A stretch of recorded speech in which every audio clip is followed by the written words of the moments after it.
Welcome back. Welcome back. Story time.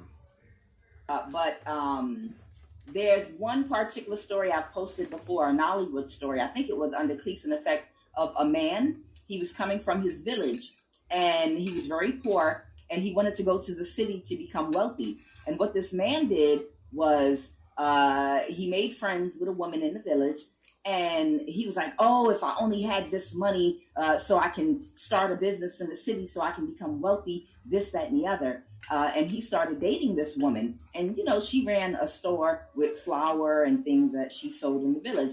And the two of them were dating. They were boyfriend and girlfriend.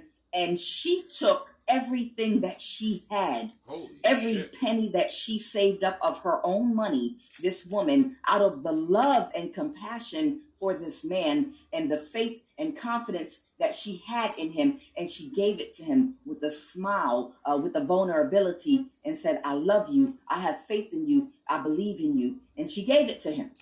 And then he told her, you know what? Thank you. You are the love of my life. I thank you so much for what you did for me. Believe me, I want to marry you. As soon as I go become successful, I'm going to come back to the village. I'm going to get you and we're going to have a family and we're going to be wealthy. And your mother and your sister are going to move in this house. So the man, he went to the city with her money and he stayed with a friend. He started a business. He became wealthy and he did very well. Now, once he started getting money, he attracted attention from women that were, I guess, more aesthetically pleasing to him, right? That's the selfish part here. And what he did was he fell in love with lust, okay, instead of the woman that he loved that helped him back in the village. And he decided he wanted to marry the woman that he fell in lust with, okay? But the problem was the woman back in the village reported that she was pregnant.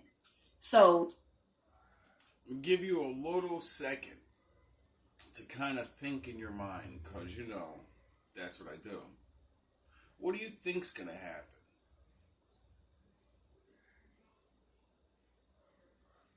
Because as I'm listening to this story, you know, I was like, wow.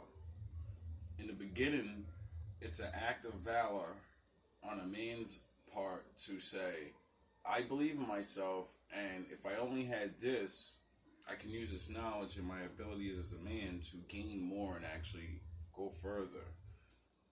So I can have my family, you know, And then this woman believed in him so much, and because she was up, she said, you know what, I'm not trying to be your girlfriend. I believe in you. I believe in you so much. I'll risk my future and give you because I believe in you.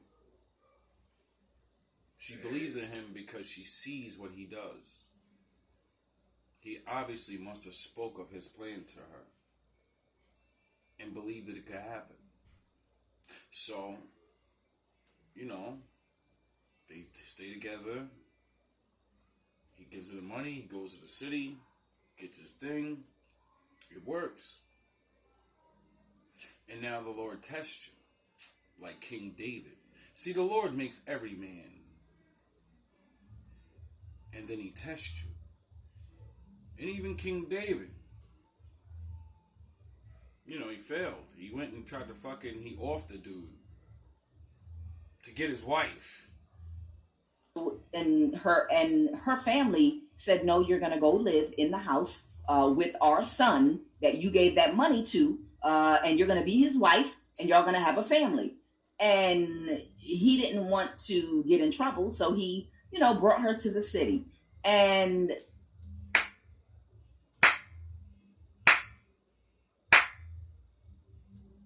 this woman, he really wanted to be with out of lust.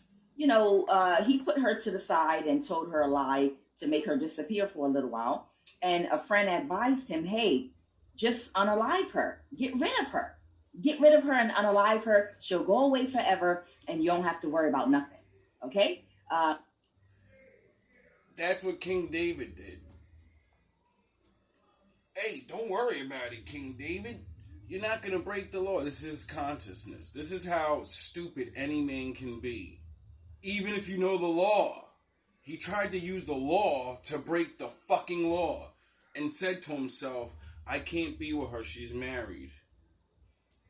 So, it's hands off. We don't do that around here. By law. We're brethren. And he realized, well, I'm the king. We're in the middle of a fucking ultimate war right now. And I give orders and niggas got to get shit done.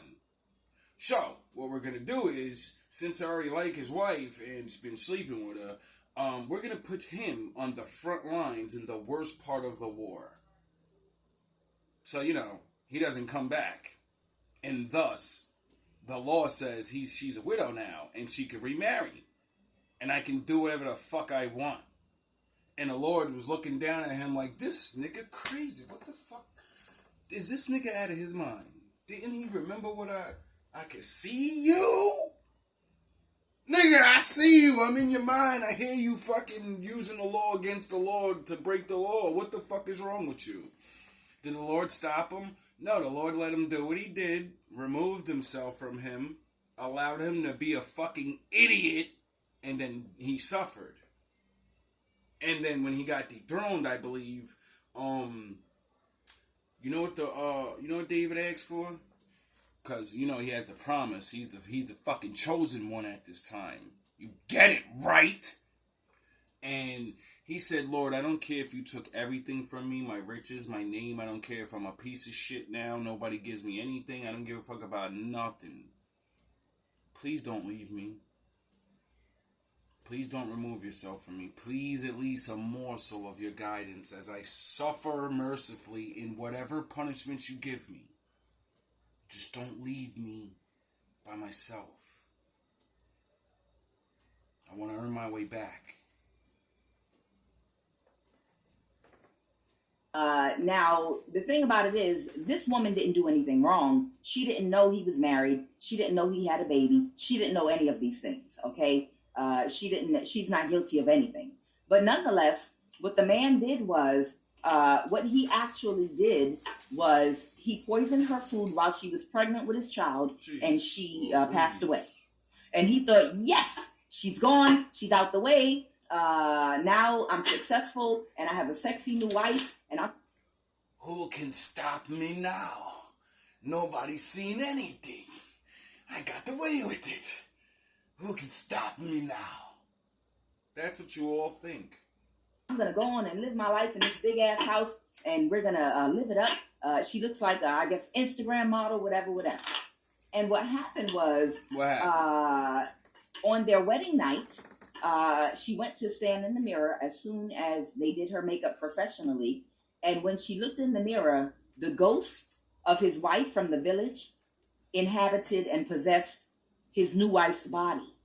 She took over his body to take revenge on him for the wrong he had done. And she did not leave that woman's body until he lost his home, until he lost his money, until he lost his finance, until he was in the gutter, crawling on his hands and knees. And at that time, they were like, I don't know. This woman, her personality changed as soon as I married her. She turned into a monster. She literally accessed my bank account and emptied it out. And she did all these things to ruin me. And I love her. I don't understand what happened. Every time she calls my name, it's like I'm under a spell and I have to obey her. I'm losing control. I don't know what's going on. And it was his dead wife that was possessing his new wife's spirit. And she possessed her until he had to move back into his dad's home in the village. And at the time, they called the preacher to find out why their son was possessed. And the preacher sprayed everybody and prayed. And at that time, the dead wife stepped outside of the new wife's body and she was freed from the possession. And she showed herself. She showed herself pregnant and with blood running down her mouth from the poison. And that's when he confessed in front of everybody. Okay, I killed her. I killed her. I killed my wife from the village. I killed her. I killed her because I was being selfish. And I got money and I fell into lust instead of love. So, I hope you understand. See, that drew my attention, not just to bad men, but women. And, we all seem to get married now. Like, watching a lot of Kev showed me this. We get married and then they change. What did you do? Not saying you killed somebody, you know what I mean? But a lot of us get ruined.